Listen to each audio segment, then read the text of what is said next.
తెలంగాణ రాష్ట్ర అభివృద్ధికి కేంద్ర ప్రభుత్వం అన్ని విధాలుగా సహకరిస్తున్నా కాంగ్రెస్ ప్రభుత్వం విఫలమవుతోందని కేంద్రం వద్ద నిధులు రాబట్టడంలో చేత కావడం లేదని బీజేపీ జిల్లా అధ్యక్షుడు ఉట్కూరి అశోక్ గౌడ్ అన్నారు. భువనగిరి చిట్యాల రహదారిపై భువనగిరి మండలం నాగిరెడ్డిపల్లి వద్ద వరద ప్రవాహాన్ని పరిశీలించి బీజేపీ నాయకులు మాట్లాడారు. వెంటనే భువనగిరి చిట్యాల రోడ్డు సమస్యకు శాశ్వత పరిష్కారం చేపట్టాలని డిమాండ్ చేశారు. లేని పక్షంలో సమస్య పరిష్కారం కోసం ప్రజల పక్షాన నిలబడి పోరాటం చేస్తామని హెచ్చరించారు.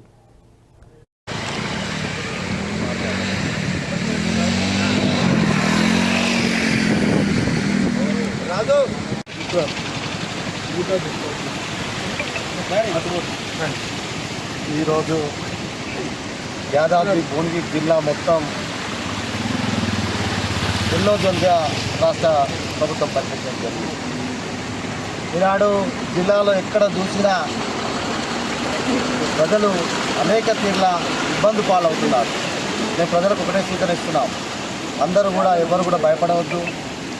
ఎక్కడ కూడా అధికారులు చెప్పినట్టు నడుచుకుంటూ ఎక్కడ కూడా ప్రయాణాలు కూడా సానుకూలంగా ఉంటేనే చేయాలని కోరుతా ఉన్నాం. ఇళ్ళకి బయటకు వెళ్ళడానికి కూడా అధికారుల సూచనలు గమనించాలి. మా భారతీయ జనతా పార్టీ క్యాడర్ కూడా అప్రమత్తం చేసినాం. నిన్న కూడా ఇదే భువనగిరి చిట్యాల భువనగిరి హైవే కూడా నిన్న మా క్యాడర్ కూడా ఇక్కడనే ఉండి అందరం కూడా ఎవరు రాకుండా 24 గంటలు ఈ హైవే అవుతే మా క్యాడర్ ఇక్కడ ఉన్న గ్రామ శాఖ అధ్యక్షుడు కానీ బూత్ అధ్యక్షుడు కానీ మండల పార్టీ అధ్యక్షుడు కానీ అందరు మండల నాయకులు కానీ ఇక్కడ ఉండి ఎక్కడ అక్కడ ఆపి వేసి జరిగింది. ఈనాడు చిట్యాల ఒక యాదాద్రి భువనగిరి నల్గొండ జిల్లా కనెక్టింగ్ రోడ్డు 4-వే రోడ్ చేయాలని భారతీయ జనతా పార్టీ డిమాండ్ చేస్తాం. ఎక్కడ కూడా జిల్లాలో హైవే వంతెన లేదు.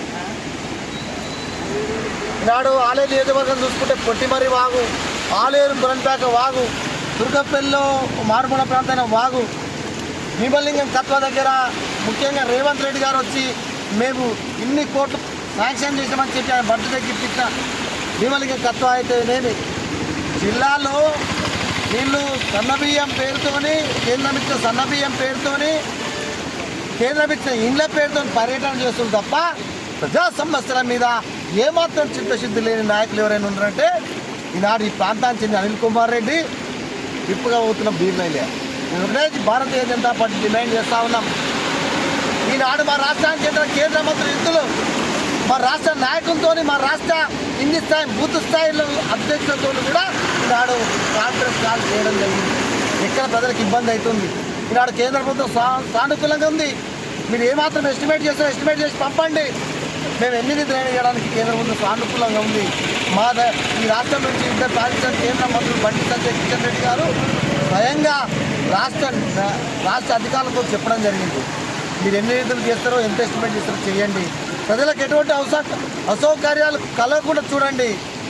భారతీయ జనతా పార్టీ నరేంద్ర మోడీ గారి ప్రభుత్వం సిద్ధంగా ఉందని చెప్తా ఉంటే కూడా ఇలా ఏదైతే ముందస్తు ప్రణాళిక లేకుండా ప్రజలను ఇబ్బంది పాలు చేస్తున్నారు. మేము ఈ యొక్క పరిస్థితి మేము అధికారులను కానీ మేము ఒకటే అడుగుతా ఉన్నాం, మీకు ఇచ్చిన బాధ్యత నెరవేర్చండి. మా క్యాడర్ కూడా మీకు కోఆపరేట్ చేసే సిద్ధంగా ఉంది. అందరం కలిసి ఇక్కడ ఉన్న ప్రజలను ఆదుకుందాం, ప్రజలకు ధైర్యం చెప్దాం, ప్రజలకు ఎటువంటి ఇబ్బంది కాకుండా చూసుకుందామని భారతీయ జనతా పార్టీ అధికారులకు కూడా మేము చెప్తా ఉన్నాం. ఈ యొక్క రాష్ట్ర ప్రభుత్వం నిమ్మకు నిరంతరం దున్నపోటు మీద వానపట్టు ఎప్పుడు వర్షాలు వచ్చినప్పుడే కల్వర్ట్లు ఆదుకొస్తాయి, ఎప్పుడు వర్షాలు వచ్చినప్పుడే ఈ యొక్క మాటలు ఆదుకొస్తాయి. గతంలో ఇక్కడ చనిపోయారు, కాలువపల్లిలో చనిపోయారు, యాదగిరిగుట్టలో చనిపోయారు, ఆలేరులో చనిపోయారు. చనిపోయినప్పుడే తప్ప ఎన్నడూ కూడా గతంలో